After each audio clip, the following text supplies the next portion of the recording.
Emperor Velthak stood in the ruins of his flagship's bridge, watching his empire crumble around him. The explosion from the human suicide ship had crippled his planet-killer weapon and killed thousands of his warriors. Worse still, it had shown the galaxy that the mighty Corvani could be hurt.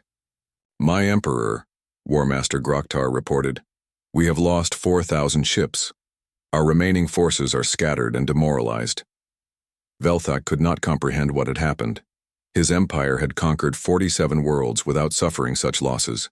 These humans had destroyed over half his royal fleet with inferior technology and fewer ships. How was it possible? "The humans fight without fear," Groktar continued. "Our warriors are trained to expect enemies who value their lives. These creatures seem to consider death acceptable if it serves their cause. They are insane," Velthak growled. "Perhaps, my Emperor, but their insanity is winning." On Earth, Admiral Park received damage reports from the final battle. Commander On's sacrifice had saved the planet, but the cost was terrible. Only 127 human ships remained operational. Thousands of brave men and women had died in the last desperate assault, but they had achieved something miraculous. "The Corvani fleet was broken, sir," Captain O. Minseok reported. "Long-range sensors show the alien ships retreating to the edge of our solar system. They appear to be regrouping. How many of them are left?" "Approximately 3,000 ships, sir, still more than we can handle in direct combat." Park nodded grimly. Earth had won several battles, but the war was not over. However, something had changed. The Corvani were no longer acting like conquerors. They were behaving like survivors.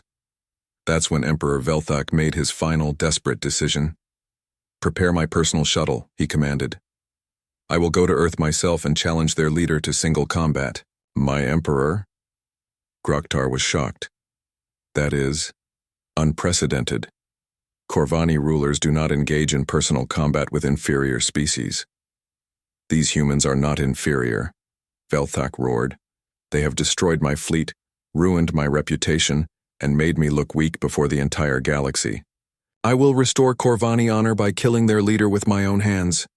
Velthak was 8 feet tall and weighed 400 pounds of muscle and bone. His forearms were strong enough to crush steel. His natural armor could deflect energy weapons. He had trained in combat for 300 years and never been defeated. "Send a message to the human admiral," he ordered. "Challenge him to meet me aboard my flagship. If he wins, my fleet will surrender. If I win, his planet dies." The message reached Admiral Park an hour later. The aging human officer looked at the alien emperor's image on his screen and saw desperation disguised as arrogance. "Sir," Captain O warned, "this could be a trap. There's no guarantee he'll honor the agreement." "Maybe not," Park replied. "But if I refuse, they'll resume the attack. We don't have enough ships left to stop them." "You can't fight that thing, Admiral. Look at the size of it." Park smiled sadly. "I'm 60 years old, Captain. I've lived a good life. If my death can save Earth, it's a fair trade." "I'm coming with you," declared Sergeant Lee Hanna, Park's personal bodyguard. She was small compared to the alien emperor, but she had fought in every major battle of the colony wars. "And me," added Captain O. "Someone needs to witness what happens." 3 hours later, a small human shuttle docked with the massive Corvani flagship. Admiral Park, Sergeant Lee, and Captain O were escorted through corridors filled with hostile alien warriors to the Emperor's throne room. The chamber was enormous, designed to intimidate visitors. Velthak sat on his crystal throne, surrounded by the skulls of conquered species. His reptilian face showed contempt as the 3 humans entered. "So," the Emperor hissed, "you are the Admiral who has caused me such trouble. You seem very small for someone who has destroyed half my fleet." Park looked up at the alien ruler without fear. "Size doesn't matter in space combat, Your Majesty.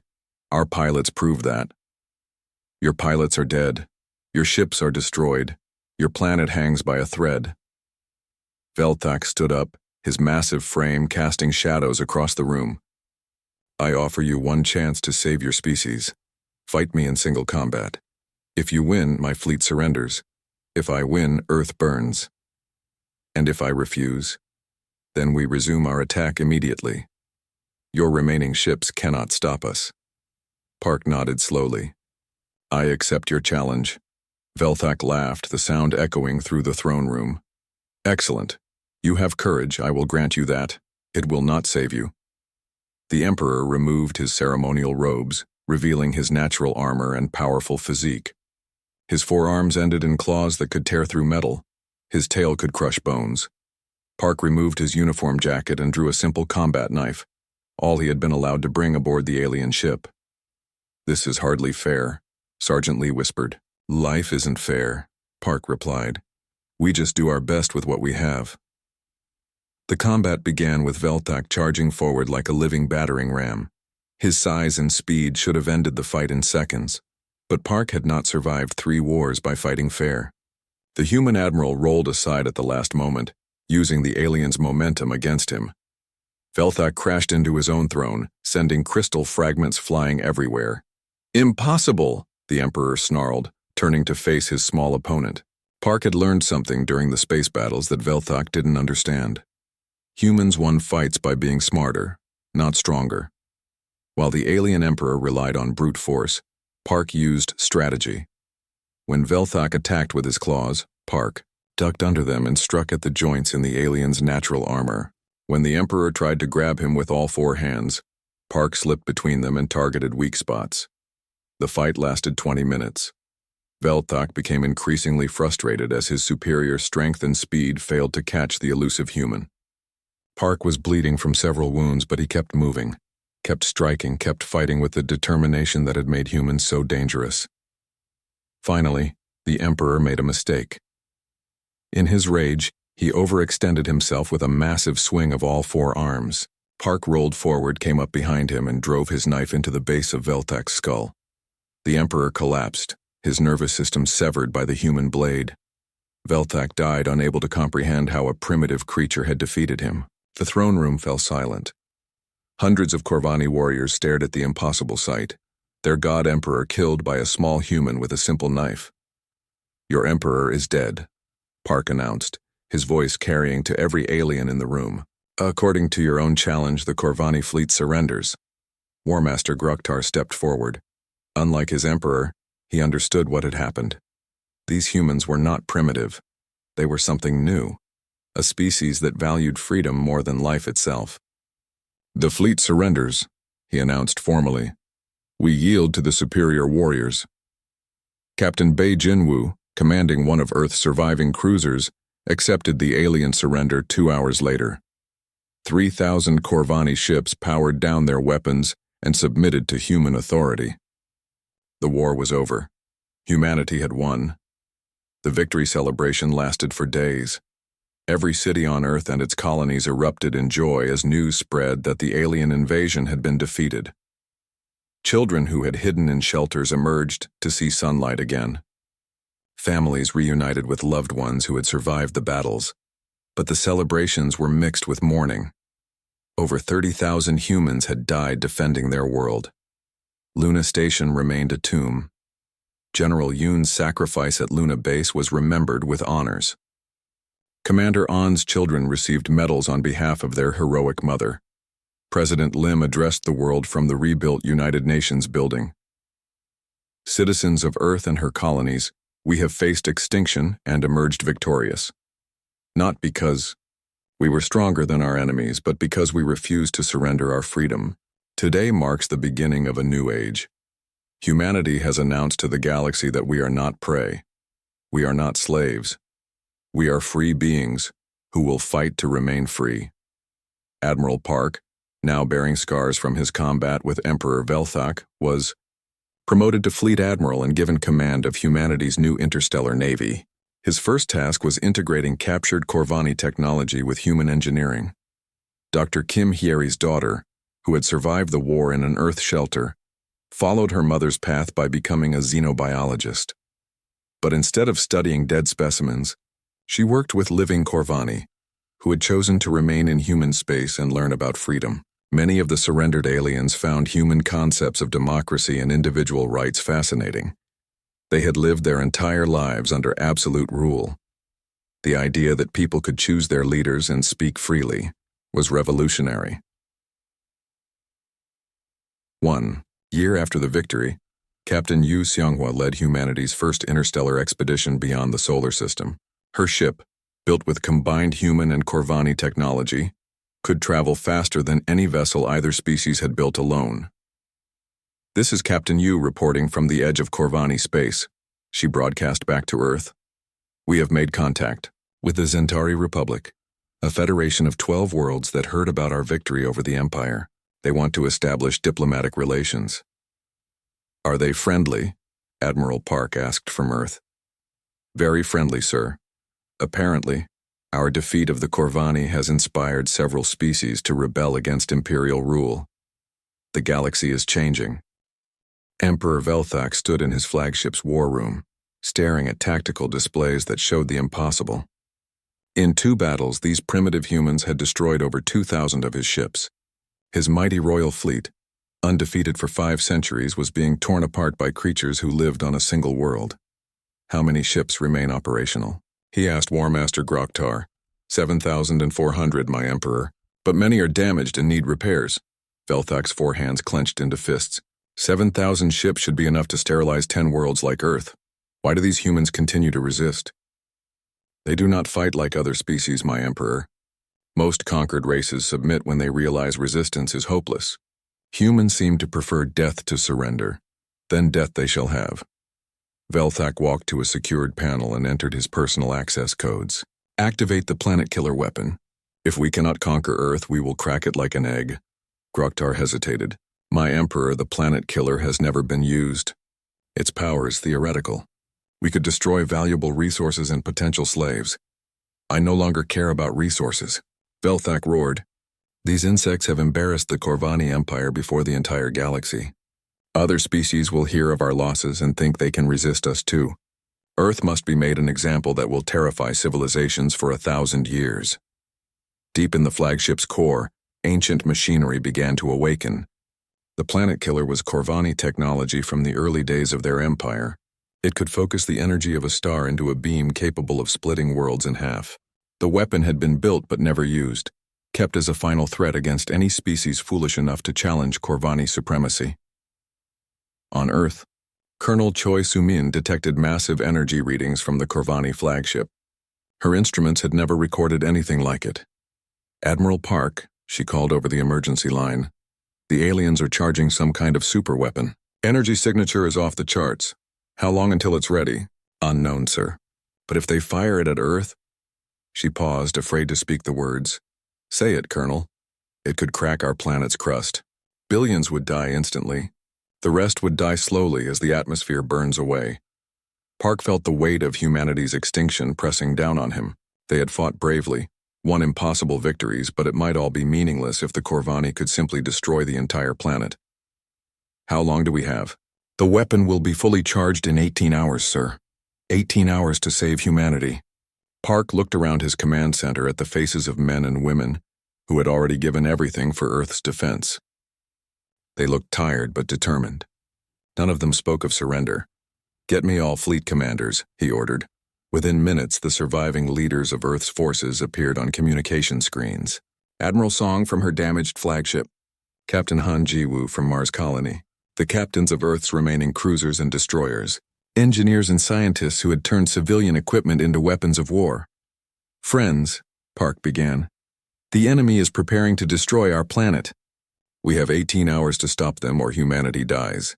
Captain Lee Dongmin, commander of the cruiser Busan's Hope, spoke first. Sir, we have less than 300 operational ships. They still have over 7,000. I know the odds, Captain. Then you know we can't win a direct assault on their flagship. Admiral Song leaned forward on her screen. What if we don't attack directly? We could use the debris from previous battles as cover. Get close enough to the flagship before they detect us. One ship might get through, agreed Captain Han. A suicide run with enough explosives to damage their superweapon. Park felt his heart breaking. These people were volunteering to die so that others might live. It was the most human thing imaginable. I'll lead the mission, he said quietly. Sir, no, Song protested. Earth needs you to coordinate the fleet. Earth needs someone expendable to stop that weapon. I'm the logical choice. Commander An Soo-jin, captain of the carrier New Seoul, spoke up. With respect, Admiral, you're needed alive. I volunteer for the suicide mission. An was 34 years old with 2 small children. Her husband had died in the first battle defending Luna Station. She had been fighting not just for Earth, but to avenge the father her children would never know. Commander, you have children to think about. That's exactly why I have to do this, sir. If we fail, they die anyway. At least this way they might survive to grow up free. Park studied her face on the screen. He saw determination, fear, sadness, and hope all mixed together. This was what made humans special, the ability to sacrifice everything for something greater than themselves. Very well, Commander. What do you need? The biggest bomb we can build and a fast ship to carry it. And maybe a distraction to keep their attention off me. Dr. Kang Seojun had been listening to the conversation. I can rig a ship's reactor to overload. The explosion would be equivalent to a small nuclear weapon. How close would I need to get? Inside their shields. Preferably near their power core. Commander An nodded grimly. Understood. I'll take my fastest ship and a skeleton crew of volunteers. I'm coming with you, said Dr. Ryu Changmin, one of Kang's weapons specialists. Someone needs to manually trigger the overload if the automatic systems fail. Within hours, Earth's remaining fleet prepared for humanity's final gamble. Commander An's ship Busan's Revenge was modified with extra engines and Dr. Kang's improvised bomb. The rest of the fleet would create a diversion attack, drawing Corvani attention away from the suicide mission. As the human ships prepared for their last battle, Emperor Velthak watched the planet-killer weapon charge to full power. Soon he would erase the insolent humans from existence and restore fear of the Corvani Empire throughout the galaxy. My Emperor, an officer reported. Human ships are approaching. All remaining vessels, approximately 300 ships. Velthak laughed. They come to die gloriously rather than wait for the planet killer. How wonderfully stupid. Destroy them all. The final battle began in the space between Earth and Mars. Admiral Song led the remaining human fleet in a desperate charge against 7,000 Corvani ships. She knew most of her people would die, but their sacrifice might give Commander An a chance to reach the flagship. All ships, Song broadcast. Today we fight for the future of humanity. Make every shot count. Make them remember us. Human fighters dove into the Corvani formation like shooting stars. Captain Kim Woo-shik flew his damaged cruiser directly at a Corvani battleship, ramming it at full speed. Both ships exploded, but the human captain's sacrifice cleared a path for other fighters. Lieutenant Huang Mirai led a squadron of bombers against the Corvani formation's center. Follow me, she called to her pilots. We'll show these aliens what Earth women can do. Her bombers scattered the Corvani defense line, allowing other human ships to penetrate deeper into the enemy formation. Mirai's ship was destroyed by alien fire, but not before her final torpedo strike crippled a Corvani carrier. While the main battle raged, Commander An guided Busan's Revenge through the debris field left by previous battles. Her ship moved slowly and quietly, trying to avoid detection while the Corvani focused on the frontal assault. Commander, Dr. Ryu reported, their flagship is directly ahead. I can see the planet-killer weapon charging. How long until it fires? Less than an hour. We need to move fast. An pushed her engines to maximum power. Busan's Revenge shot toward the massive Corvani flagship like an arrow aimed at a giant's heart. But they were detected at the last moment. Alert! Alert! Corvani voices screamed over their communications. Human suicide ship approaching the flagship. Energy beams lashed out at An's ship. Her shields failed. Her hull began to melt, but she kept flying toward her target. Dr. Ryu, prepare the bomb. 30 seconds to manual detonation, Commander. An's ship smashed through the flagship's outer shields and crashed into its hull near the power core. Alarms screamed throughout the massive vessel as human explosives prepared to detonate. For my husband, An whispered. For my children. For humanity. Dr. Ryu triggered the reactor overload. Busan's Revenge exploded with the force of a small star, tearing a massive hole in the Corvani flagship's side. The blast damaged the planet-killer weapon and sent shockwaves through the entire vessel. Emperor Velthak was thrown across his bridge as his flagship shuddered from the explosion. Emergency lights flashed red as damage reports flooded in. Status of the planet-killer, he demanded. Severely damaged, my Emperor. The weapon is inoperable. Velthak stared at the tactical display showing the burning wreck of the human suicide ship. One small vessel had crippled his mighty flagship and destroyed his ultimate weapon. Impossible, he whispered. They are just humans. But as he watched his fleet continue to suffer losses against the desperate human assault, Velthak began to understand something that terrified him. These creatures were not just fighting for territory or resources. They were fighting for something he had never encountered in 5 centuries of conquest. They were fighting for freedom, and they would rather die than lose it. For the first time in his long life, Emperor Velthak felt afraid. Emperor Velthak paced his flagship's bridge like a caged predator. The battle reports from the first engagement had shaken his confidence. No species in 500 years of conquest had inflicted such losses on Corvani forces. "War Master Groktar," he snarled, "explain to me how primitive humans destroyed over 300 of our ships." Groktar studied the tactical displays with professional interest. Unlike his emperor, he was more curious than angry. "They fight like no species we have encountered, my emperor. Most races try to match our strength with strength. Humans use speed and sacrifice. They ram our ships with theirs, my emperor. Even when they could escape, they choose to die if it means taking us with them. It is unsettling." Velthak's scaled face twisted with disgust. "Madness. Send 3,000 ships this time. Crush them with overwhelming force." Meanwhile, on Earth, Admiral Park worked around the clock preparing for the next assault. The victory had given humanity hope, but he knew the real test was coming. 3,000 ships would be harder to defeat than 1,000. Dr. Kang Seojun burst into the command center carrying a data pad. His eyes were red from lack of sleep, but his voice was excited. "Admiral, I found something. The Corvani shields have a weakness." "What kind of weakness?" "They use a different energy frequency than ours. When I analyzed the wreckage from yesterday's battle, I discovered their shields can't handle electromagnetic pulses at our radio frequencies." Park frowned. "Our radio transmissions can damage their shields?" "Not normal transmissions. But if we modify our communication arrays to create focused EMP bursts, we might be able to overload their defensive systems." Radio operator John Hyun, a young woman who had been working with Dr. Kang, stepped forward. "Sir, every satellite, radio tower, and communication dish on Earth could become a weapon. We just need to coordinate them properly." "Do it," Park ordered. "How long do you need?" 6 hours, Kang replied. "You have 4. The Corvani won't wait for us to be ready." Across the solar system, engineer Nam Jihun's converted mining ships waited in the asteroid belt. 200 volunteer pilots sat in vessels that had once hauled ore and ice. Now they carried massive explosive charges and enough fuel for one final mission. Old Bae Kyung-soo, the miner who had lost his grandson at Luna Station, spoke to his fellow volunteers over the radio. "Boys and girls, we know we're not going home today, but our sacrifice will give Earth's fighters a chance to win." "How do we know when to attack?" asked a young woman named Im Sora. "When we see the Corvani ships focusing on Earth's defense fleet, we hit them from behind. They won't expect cargo haulers to be armed." "More than armed," added pilot Cha Min-ho. "We're flying bombs. One good hit and we can take out their biggest ships." The Corvani attack began at dawn. 3,000 alien warships approached Earth in a formation designed to overwhelm human defenses. This time, War Master Groktar personally led the assault. Admiral Song Yoonji commanded the space fleet from her flagship Sol's Hammer. Earth now had only 400 combat-ready ships after yesterday's losses.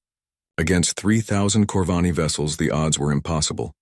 "All ships," she broadcast, "remember what we're fighting for. Every person on Earth is counting on us. Make them proud." The second battle of Earth began near Jupiter's moons. Human ships spread out in a wide defensive line, trying to cover as much space as possible. But there were simply too many Corvani ships to stop them all. Lieutenant Park Sun-ho led a squadron of 12 fighters against a group of 50 Corvani cruisers. His father had died in the colony wars fighting for human freedom. Today, Sun-ho would continue that legacy. "Stay close and watch the timing," he told his pilots. "We hit their lead ship, then scatter before they can regroup." His squadron dove toward the Corvani formation like hawks attacking a flock of geese. Their quantum torpedoes struck the lead cruiser's bridge, killing its commander and disrupting alien coordination. But the Corvani had learned from yesterday's battle. Instead of trying to chase the fast human fighters, they used their superior numbers to surround them. "We're trapped," Sunho's wingmen reported. "Corvani ships on all sides." "Then we go out fighting," Sunho replied. All fighters ramming speed. His entire squadron charged the nearest Corvani ships. Some pilots managed to fire their remaining weapons before impact. Others simply crashed their fighters into alien hulls at maximum velocity. All 12 human pilots died, but they took 18 Corvani ships with them. Captain Han Jiwoo's Martian Colonial Guard arrived just as Earth's defenses began to break. Her 200 ships were fresh and ready for battle, but she could see they were already too late to prevent a Corvani breakthrough. "This is Captain Han to all Earth forces," she broadcast. "Mars colony stands with Earth. We will not let you fight alone." Her ships charged into the largest group of Corvani vessels. The Martian pilots fought with the desperation of people defending their new home. They had left Earth to build something better among the stars. They wouldn't let aliens destroy that dream, but the Corvani numbers were overwhelming. For every alien ship destroyed, 2 more took its place. Slowly, inevitably, they pushed through Earth's defenses toward the planet itself. That's when Dr. Kang's surprise was ready. John Haeun, Admiral Park, called over the radio. "Activate the EMP network." "Yes, sir." "All stations, this is Sol Command. Execute Project Lightning." Around Earth and throughout the solar system, every radio dish, satellite array, and communication tower turned toward the Corvani fleet. Instead of transmitting messages, they focused electromagnetic energy into devastating pulse beams. The effect was immediate and shocking. Corvani shields began flickering and failing as the EMP bombardment overwhelmed their energy systems. Ships that had seemed invulnerable suddenly found themselves defenseless. "Now," Admiral Song ordered. "All ships focus fire on shieldless targets." Earth's remaining fighters swarmed the disabled Corvani vessels like wolves attacking wounded prey.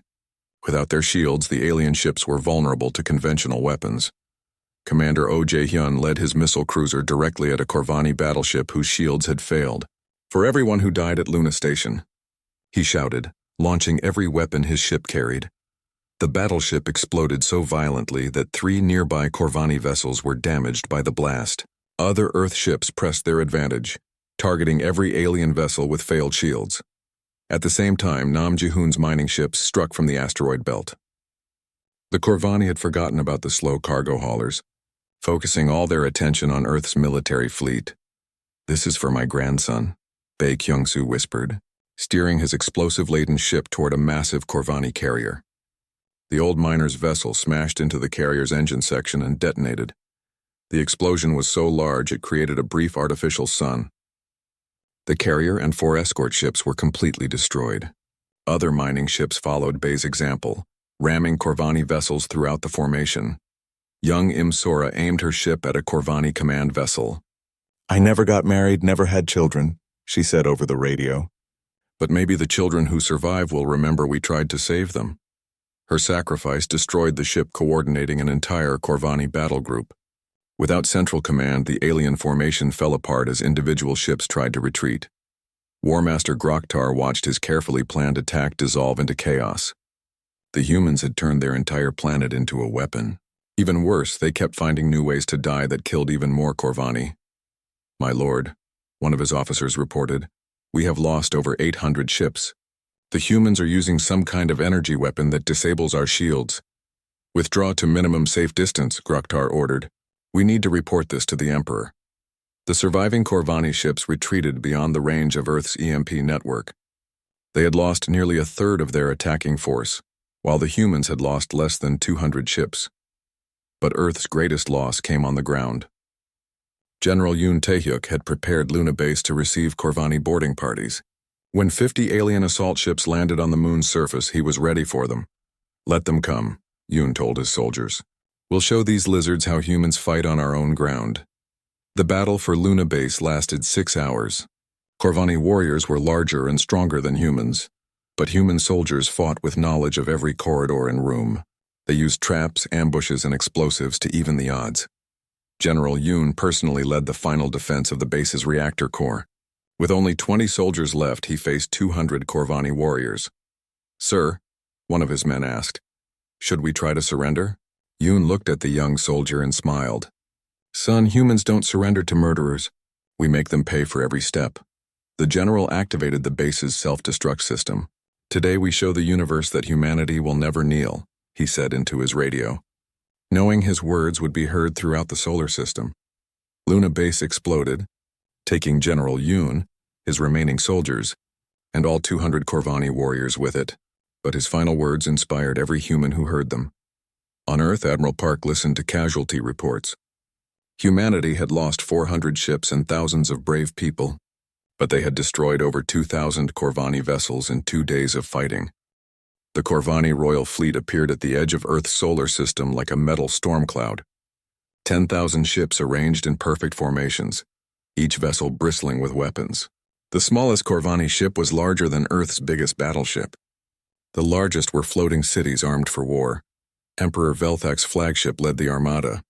The massive vessel stretched 12 miles from bow to stern, its hull decorated with the skulls of conquered species. On the bridge, Velthak watched Earth grow larger on his screens. The small blue world looked peaceful and defenseless. "Open a channel to all human settlements," the Emperor commanded. His message reached every radio, television, and computer on Earth and its colonies. Velthak's reptilian face filled screens everywhere as people stopped what they were doing to listen. "Humans, behold the power of the Corvani Empire. 10,000 ships carry 2 million warriors to your pathetic little world. You have 24 hours to surrender unconditionally. Lay down your weapons, abandon your ships, and submit to Corvani rule. Your species will become slaves, but you will live." The transmission showed images of other conquered worlds. Cities burned to ash. Populations marched away in chains. Entire species worked in Corvani mines until they died. "Refuse," Velthak continued, "and we will turn your planet into a tomb. Every man, woman, and child will die. Your cities will burn. Your oceans will boil. Nothing will remain but dust and regret." The message ended, leaving Earth in silence. Admiral Park stood in Seoul Command Center, surrounded by his officers. Outside the windows, he could see people in the streets looking up at the sky where alien ships blocked out the stars. "Sir?" Captain Lee Minho asked quietly. "What are your orders?" Park thought of his granddaughter playing in the park yesterday. He thought of Luna Station and 3,000 murdered scientists. He thought of every human who had ever lived and died free. "Broadcast our response on all frequencies," Park said. The transmission went out to both Earth and the Corvani fleet. President Lim Do-hyun appeared on screen, standing behind a podium with the flags of every Earth nation. "Emperor Velthak, you offer us slavery in exchange for life. Here is humanity's answer." Lim paused and looked directly at the camera. "Come and take it." Velthak roared with rage aboard his flagship. "Insolent insects! War Master Groktar, send 1,000 ships to crush their pathetic defenses. Make them suffer before they die." War Master Groktar was Velthak's most experienced general. He had conquered 18 worlds and never lost a battle. "My Emperor, should we not be cautious?" Prince Drakmor reported that humans fight strangely. Drakmor was defeated by surprise and inexperience. "You will show these humans what real Corvani warriors can do." 1,000 Corvani ships broke away from the main fleet and accelerated toward Earth. Their formations were perfect, their discipline absolute. Each ship carried 500 elite warriors trained from birth for war. Admiral Park watched them approach on his tactical display. "Commander Park Minji, take the first defense line. 200 fighters against their leading edge." Commander Park Minji was 28 years old and the best pilot in Earth's fleet. She had never been in real combat before, but she had trained for this moment her entire life. "Roger, Admiral. All squadrons, this is Minji. Remember your training. Stay together, watch each other's backs, and make every shot count." Her fighter squadron launched from Earth's orbital platforms. 200 small, fast ships rose to meet 1,000 alien giants. The size difference was terrifying. Each Corvani vessel outweighed 50 human fighters, but Commander Minji remembered Captain Lee's lessons. "Don't fight their strengths, use ours." Speed and teamwork against size and firepower. The first battle began near Earth's moon. Corvani ships opened fire with massive energy cannons that could vaporize mountains, but the human fighters scattered like fish avoiding sharks. They dove and twisted through space, never staying in one place long enough to be targeted. Lieutenant Kim Dong-yun flew his fighter directly at a Corvani cruiser. The alien ship's guns tracked him, but he spun his craft like a dancer and slipped between the energy beams. At the last second, he fired one of Dr. Kang's precious quantum torpedoes. The torpedo passed through the Corvani shields like they were made of air. It struck the ship's reactor core and exploded. The cruiser broke apart in a ball of fire and metal debris. "First kill," Dong-yun shouted over the radio. "These big lizards can't hit us if we stay moving." But the Corvani quickly adapted. They began firing in patterns, filling areas of space with deadly energy. 3 human fighters vanished in bright flashes. Commander Minji saw her pilots dying and changed tactics. All squadrons, Formation Delta, hit them from 6 directions at once. The human fighters swarmed around the Corvani ships like angry hornets. They attacked from above, below, and all sides. When the aliens turned to face one group, another would strike from behind. Captain Lee Minho arrived with Earth's heavy cruisers. His battleship Incheon's Pride led 12 larger vessels against the Corvani Formation Center. "Focus fire on their flagship," Lee ordered. "Bring it down." All 13 human ships targeted the largest Corvani vessel. Their missiles and energy weapons struck its shields again and again. Slowly, the alien defenses began to weaken. The Corvani flagship tried to retreat, but Captain Lee had studied their tactics. He positioned his ships to block every escape route. "Ram it," Lee ordered his helmsman. "Sir, you heard me. Full speed ahead. Ram that ship." Incheon's Pride accelerated directly at the Corvani flagship. The alien commander couldn't believe what he was seeing. No species had ever been crazy enough to ram a Corvani warship.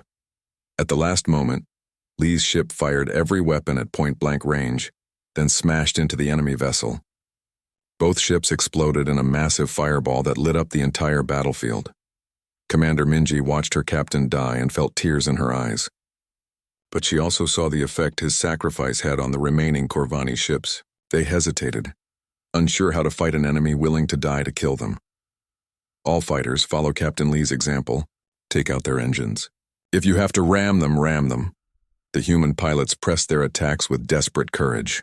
They had grown up hearing stories about freedom and heroes. Today, they would write their own story. Fighter pilot Seo Young-ho flew straight at a Corvani destroyer. His ship was damaged and his weapons empty. "For Luna Station," he screamed, crashing into the alien vessel's bridge. Lieutenant Jang Mira used her fighter's engines to push a damaged Corvani ship into an asteroid. Both exploded together, but she took 400 alien warriors with her. The battle raged for 6 hours. Human ships darted through space like lightning, striking and vanishing before the heavier Corvani vessels could respond. The aliens had superior firepower, but humans had something else: the willingness to sacrifice everything for freedom. When the fighting ended, space around Earth was filled with wreckage. 312 Corvani ships were destroyed or damaged beyond repair. Earth had lost 89 vessels, including some of its best pilots and commanders, but humanity had achieved the impossible. They had defeated a Corvani fleet in open battle. Emperor Velthak stared at the battle reports in shock. Over 30% casualties from primitive humans? It was unthinkable. "How?" he whispered. War Master Gruktar studied the tactical data. "They sacrifice individual ships to destroy ours, my Emperor. They fight without fear of death. All species fear death, not these humans, my Emperor. They seem to value their freedom more than their lives." Velthak's 4 hands clenched into fists. These creatures had destroyed more Corvani ships in one battle than most species managed in entire wars. They were becoming a real threat to his empire. "Send 3,000 more ships," he ordered, "and prepare the planet-killer weapon. If we cannot conquer them, we will erase them from existence." Admiral Park received damage reports in his command center. Earth had won the first major battle, but everyone knew it was just the beginning. The Corvani still had 9,000 ships waiting. "Sir," an aide reported, "we're detecting massive energy signatures from the alien fleet. They're preparing something big." Park nodded grimly. Earth had surprised the Corvani once. It wouldn't happen again. The real war was about to begin. Emperor Velthak smashed his crystal throne with his fist when he heard the news. Prince Drakmor knelt before him, his ship barely able to fly after the battle with humans. The young prince's silver scales were dark with shame. 12 ships, Velthak growled. 12 tiny human ships defeated 50 of our vessels. "The humans fight differently than other species, Uncle. They work together like a hive mind. Their ships are weak, but they move like water around our formations." Velthak's forearms trembled with rage. "In 500 years of conquest, no species has ever destroyed more than 5 Corvani ships. These hairless apes destroyed 11 and damaged yours beyond repair. They got lucky, Uncle. With the full royal fleet, we will crush them easily." "Lucky?" Velthak stood up, his 8-foot frame casting shadows across the throne room. "Luck does not explain tactics. Luck does not explain coordination. These humans are more dangerous than we thought. The Emperor walked to a massive window showing the stars. His royal armada floated in space around his flagship. 10,000 ships of war, each one capable of destroying cities. 2 million elite Corvani warriors ready to die for their Emperor. But they are still just humans, Velthak said quietly. And I am Emperor of 47 worlds. I will personally lead the fleet to Earth. When we are finished, human bones will decorate my palace walls. Back on Earth, Colonel Choi Suman worked in the intelligence center deep under Seoul. Her job was to listen to alien communications and learn their secrets. What she discovered made her blood turn cold. Admiral Park, she said over the secure phone, we intercepted Corvani transmissions. Their main fleet is coming, 10,000 ships carrying 2 million soldiers. Park was silent for a long moment. How long do we have? 6 months, sir. Maybe less. Park felt the weight of humanity's future on his shoulders. Earth had 850 ships total. Most were small patrol vessels or cargo haulers. Against 10,000 Corvani warships, they had no chance in a direct fight. Thank you, Colonel. Send all intelligence to my office immediately. Park called an emergency meeting of Earth's military leaders. They gathered in the war room as data about the approaching Corvani fleet appeared on giant screens. General Yoon Tae-hyuk commanded Earth's ground forces. He was a tough man who had fought in the colony wars. Even if their ships get through, we will make them pay for every city, every street. Admiral Song Yoonji led the space fleet. She was young but smart, the first woman to command humanity's space forces. Our pilots prove they can fight the Corvani. But 10,000 ships? The numbers are impossible. Dr. Kang Seojun ran the weapons development program. He was thin and quiet, but his inventions had kept Earth safe for 20 years. I have been working on new weapons, but they are not ready. What kind of weapons? Park asked. Quantum torpedoes. They can pass through energy shields like they don't exist. But we have only made 47 of them, and they fail 40% of the time. Engineer Nam Ji-hoon spoke up. What about converting civilian ships? Mining vessels have powerful engines and strong hulls. We could turn them into bombs. Suicide ships? General Yoon frowned. Who would pilot them? I will find volunteers, Nam said. When people learn what the Corvani did to Luna Station, many will want to fight. Captain Han Ji-woo had traveled from Mars to attend the meeting. She commanded the Colonial Guard, 200 ships that protected the outer colonies. My fleet will fight beside Earth. We are all human. We stand together or fall together. Park looked around the table at humanity's defenders, good people preparing to die for their world. Ladies and gentlemen, we face the largest military force in known history. They expect us to surrender or die quickly. Instead, we will show them what humans do when cornered. The next 6 months passed like a nightmare. Every human settlement worked day and night preparing for war. Factories built weapons and ammunition. Shipyards converted merchant vessels into warships. Children practiced emergency drills while their parents trained for combat. Nam Ji-hoon's volunteers surprised everyone. Thousands of people stepped forward to pilot suicide ships. Old men who remembered the colony wars. Young women who had lost family at Luna Station. Even some teenagers lied about their age to join. Why? Nam asked one volunteer, an elderly miner named Bae Kyung-soo. My grandson was studying at Luna Station, the old man replied. The aliens turned him into space dust. Now I will return the favor. Dr. Kang worked 20 hours a day improving the quantum torpedoes. His team managed to build 68 of them and improve the success rate to 60%. Still not enough against 10,000 ships, but better than nothing. Captain Lee Min-ho trained new pilots in advanced combat tactics. He taught them everything learned from the first battle with Prince Drakmore's ships. Remember, he told them, Corvani ships are big and powerful, but they turn slowly. Hit them fast and move away before they can respond. Admiral Song organized the fleet into battle groups. Fast attack squadrons would harass the enemy flanks. Heavy cruisers would protect Earth's orbital stations. The suicide ships would wait for the perfect moment to strike. 3 weeks before the Corvani arrival, long-range sensors detected the approaching fleet. It was even larger than expected. Velthak had brought every ship in his empire. President Lim Do-hyun addressed the world from the United Nations building. Citizens of Earth and her colonies, we face our greatest challenge. An alien emperor brings 10,000 ships to destroy us. He thinks we are weak because we live on only a few worlds. He thinks we are primitive because our technology is young. Lim paused and looked directly into the camera. He is about to learn that humans do not surrender. We do not kneel. and we do not go quietly into the dark. Admiral Park stood in the Seoul Command Center, watching displays show the Corvani fleet approaching. His staff worked calmly around him, but everyone knew they were probably living their last days. "Sir," an aide reported, "Emperor Velthak is broadcasting on all frequencies." "Put it on screen." The alien emperor appeared, his lizard face filled with arrogance.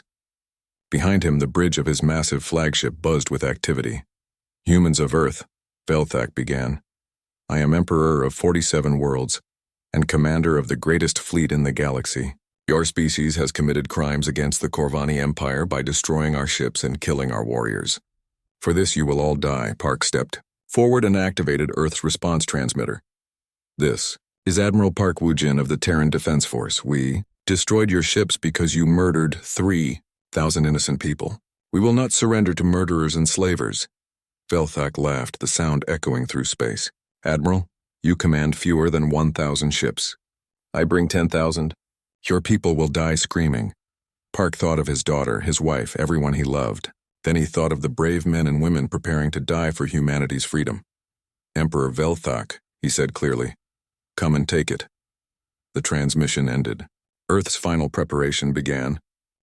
The stars looked peaceful from Admiral Park Woojin's office window in Seoul Command Center. Earth had been quiet for 20 years since the last colony war ended. People lived good lives now. The planet worked together under one government. Humans had built cities on Mars, mining stations on the asteroids, and research bases near Jupiter. Everything seemed perfect. Park Woojin was 55 years old with gray hair and tired eyes.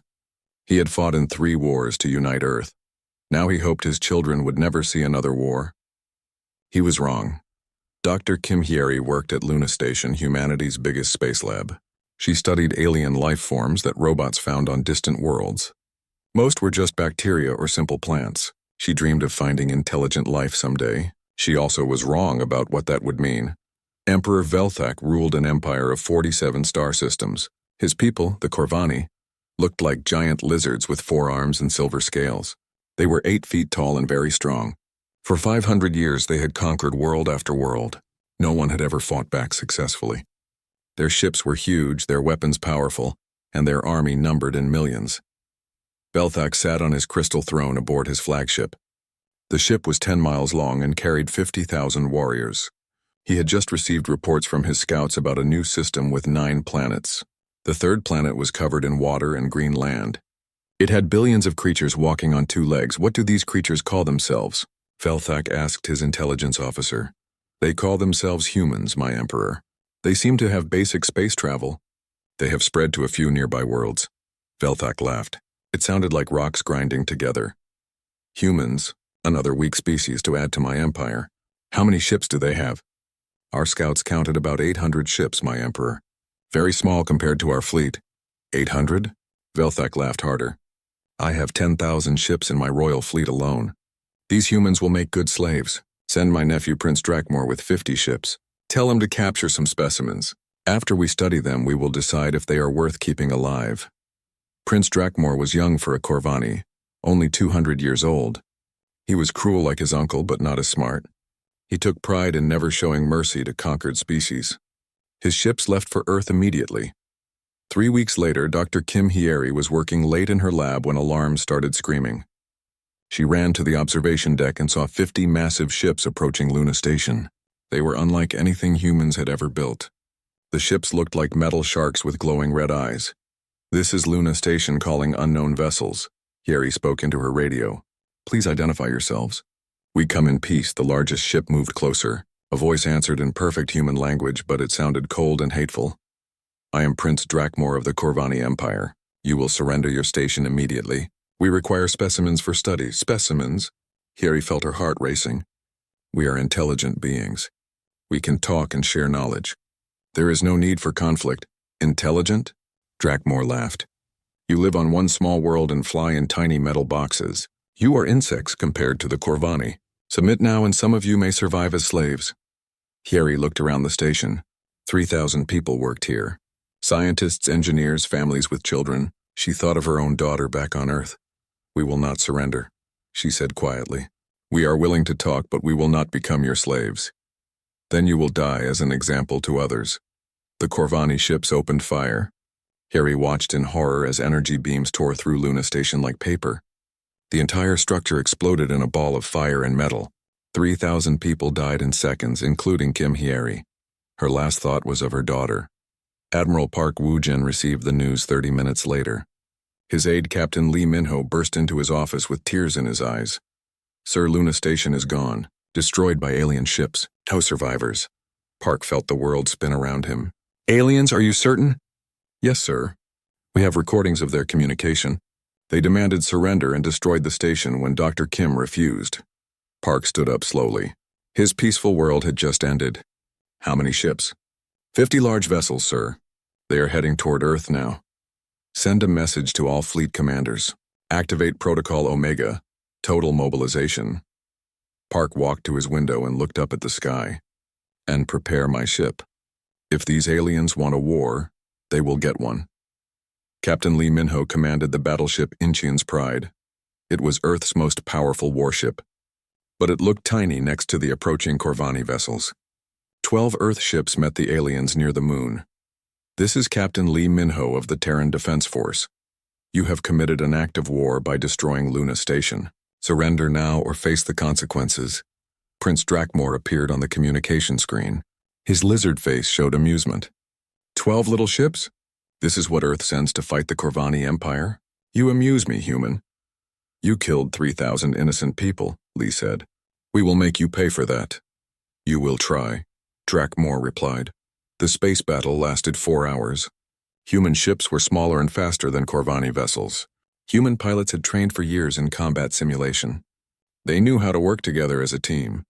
The Corvani had superior weapons and shields, but they expected an easy victory. Lee Min-ho used Earth ships like wolves hunting a bear. They attacked from different directions, never staying in one place long enough for the heavy Corvani weapons to target them. When a Corvani ship focused on one human vessel, 2 others would attack its blind spots. The battle ended when Lee's ship fired all its missiles at the damaged Corvani flagship. The explosion lit up space like a small sun. Prince Drakmor's ship was badly damaged and 11 other Corvani vessels were destroyed. "This is impossible," Drakmor screamed over the radio. "We are the Corvani. We do not lose to primitive species." "You just did," Lee replied. "Leave our system now and never return." The surviving Corvani ships retreated into hyperspace. Drakmor's last transmission was heard by human listening posts. "Uncle, the humans are not what we expected. They fight like devils. Send the full fleet." Admiral Park listened to the recording in silence. Earth had won its first victory, but he knew this was only the beginning. Somewhere in space, an alien emperor was preparing to send 10,000 ships to destroy humanity. The war had begun.